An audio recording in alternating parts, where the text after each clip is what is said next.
studio here in Maqala, I am Salameh Tigrai, and this is Tigray Television. Here are today's news.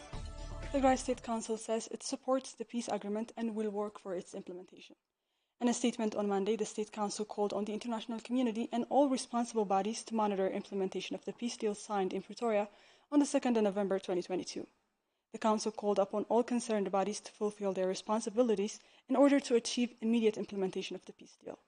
The statement said peace deal must enforce returning of Tigrayan IDPs to their homes, ensure unfettered humanitarian assistance, facilitate the restoration of basic services, and the withdrawal of Eritrean and Amhara forces from Tigray.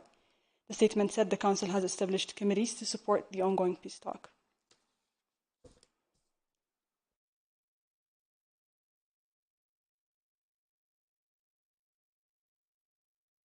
Commander-in-Chief of Tigrayan Forces, General Taddasa Warada, said, "Any attempt to undermine interest of the people of Tigray will obstruct the peace process." In a briefing this morning, the Commander-in-Chief said the only way to ensure sustainable peace would be addressing demands of the people, adding that laying down arms on its own will not guarantee lasting peace. Asked about the implementation plan signed in Nairobi, the Commander-in-Chief said senior commanders from both sides had discussed in a good faith and had a good understanding of a peaceful end to the conflict. General Taddasa stated that Eritrean forces were killing civilians, destroying public infrastructure, and looting private as well as public properties, including heritage from Tigray, emphasizing that these forces and troops from Amhara could be potential obstacles to the peace deal. The Commander-in-Chief highlighted that it was the responsibility of the government of Ethiopia to ensure the withdrawal of both forces from Tigray. Let's take a look.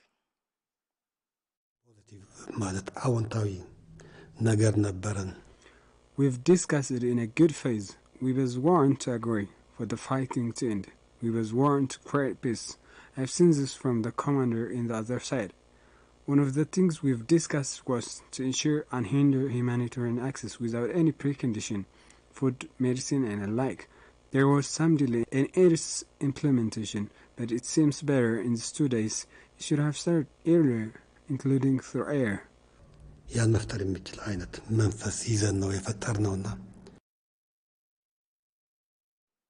A delay in the delivery of humanitarian assistance in Tigray has worsened the conditions of children and mothers suffering from malnutrition. Tigray Television's reporters visited Sambar Hospital in southeastern Tigray to observe how mothers and children in the area are coping. Aragay Gabrumkel has more.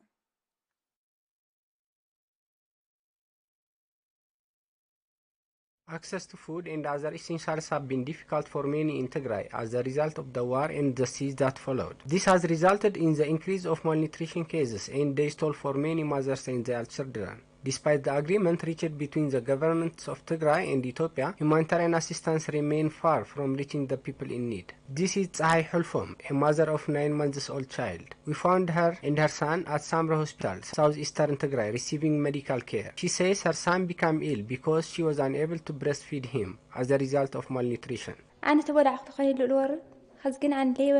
The only way I can breastfeed my son is if I eat well, but I've nothing to eat. My son couldn't get anything from me and he's sick now. That's why I brought him to the hospital. Mogus Hadush is a coordinator of the socio-economic center of Samra district, southeastern Tigray. He says more than 600 children in the district continue to suffer from severe acute malnutrition.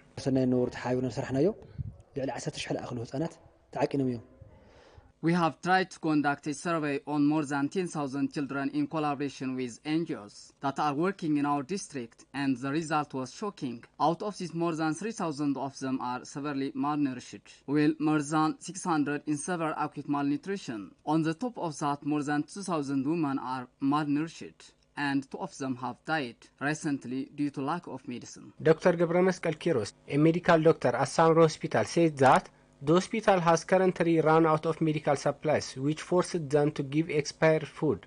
When we treat malnourished children, the main thing we give them is milk. However, we are now forced to give them expired milk out of desperation. This is because the hospital is running out of all medical supplies. I know it is not the right procedure. We're just doing it because we couldn't remain still and watch the children die. According to Dr. Gabramescal, 2 children died of malnutrition in Samra Hospital after the peace agreement was signed between the Ethiopian and Tigrayan governments. 2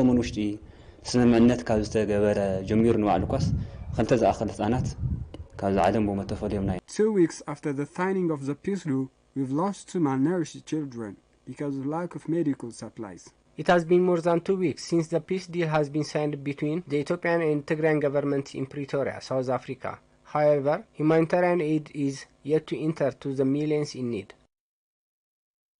A peace deal between the governments of Tigray and Ethiopia had many, especially those a long way from home, hoping that their agonies would finally come to an end. But many internally displaced persons across the region remain unable to fulfill basic necessities. Our reporters spoke with IDPs from Western Tigray sheltering in Mekelle who say they are still waiting for humanitarian assistance to reach them.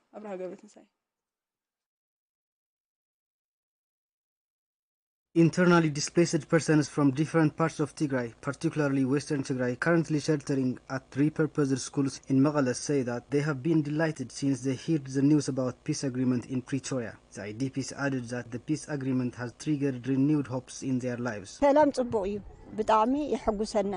Peace is a good thing.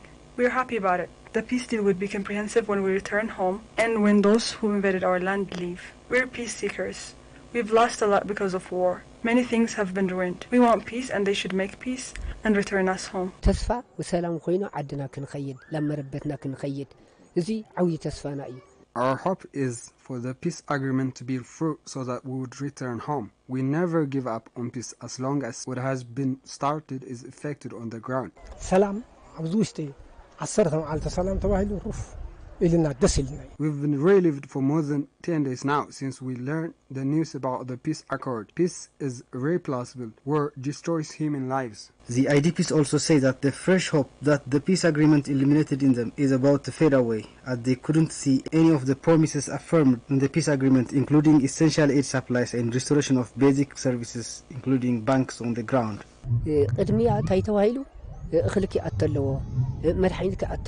heard that essential aid supplies including food and medicine would enter Tigray immediately and basic services such as banks would be resumed. But we haven't seen any of them on the ground yet. If it is a peace deal, it should be a peace deal. People in Tigray are still dying of hunger and lack of medicine. We're in a dire condition.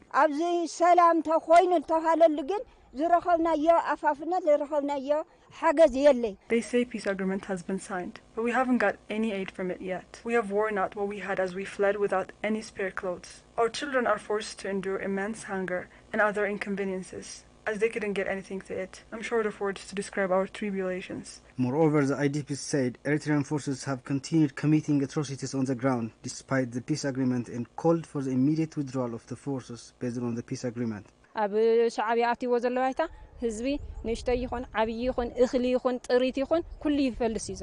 forces are destroying everything in areas under their control. They are killing people indiscriminately. Children, women, and the elderly are the targets, as always. They are burning piles of harvested crops and looting every property, whether it is private or public. I'm so puzzled. How could Isaias Afwerki silence the whole world? Is he beyond the world's control? Isn't there any international rule to bind him? Is the international community waiting till we are fully vanished? Eritrean forces must leave our land immediately. The world should help us. We don't deserve annihilation. Isaias must withdraw its forces from Tigray immediately. The world should put pressure on the immediate withdrawal of Eritrean forces if it would be able to help us. Eritrean forces are looting our heritage and everything we possess. Finally, the IDPs emphasized that the already begun peace deal should be strengthened and perpetrators of atrocities over the past 2 years should be held accountable in order for the peace agreement to be sustainable.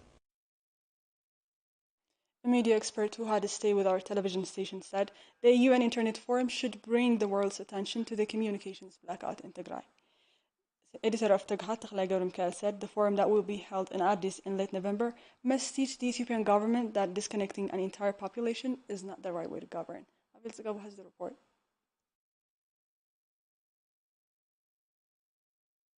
UN Internet Forum is set to be held in Addis Ababa in late of November despite 2 years-long communication blackout in Tigray, disconnecting more than 6 million people from the rest of the world. Experts denounce Ethiopia's role as a host, stating that repressive regimes should not convene such events that would normalize their rule. Associate editor at Tighat Media Tigray Gurumkal shares the same view. He said he was shocked to learn the news that Ethiopia, a state that he said has weaponized internet blackout, is to hold the UN Internet Governance Forum. And for them to decide to hold it in Ethiopia, in a country that has weaponized internet, that has cut off an entire people, the Tigray people, for 2 years, in an attempt to silence them, to deny them of any means of expression, to deny journalists from going to Tigray and cover and shed light into the extraordinary atrocities unleashed by Ethiopian and Eritrean, for the UN body to decide to hold the forum in Ethiopia has really shocked me and angered me in equal measure. Tigrai says the UN Internet Forum has to give a lesson to Ethiopian government that disconnecting an entire population is not the right way to govern one's citizens.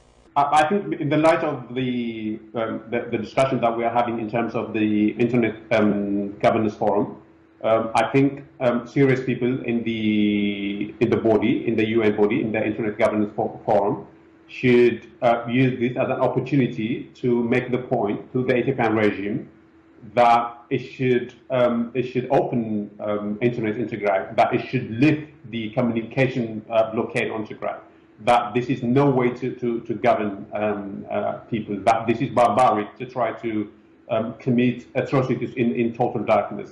Delegates who are unable to attend in person will hear the session virtually, while people living in Tigray will not be able to tune in. The blackout in Tigray is not the only shutdown in Ethiopia.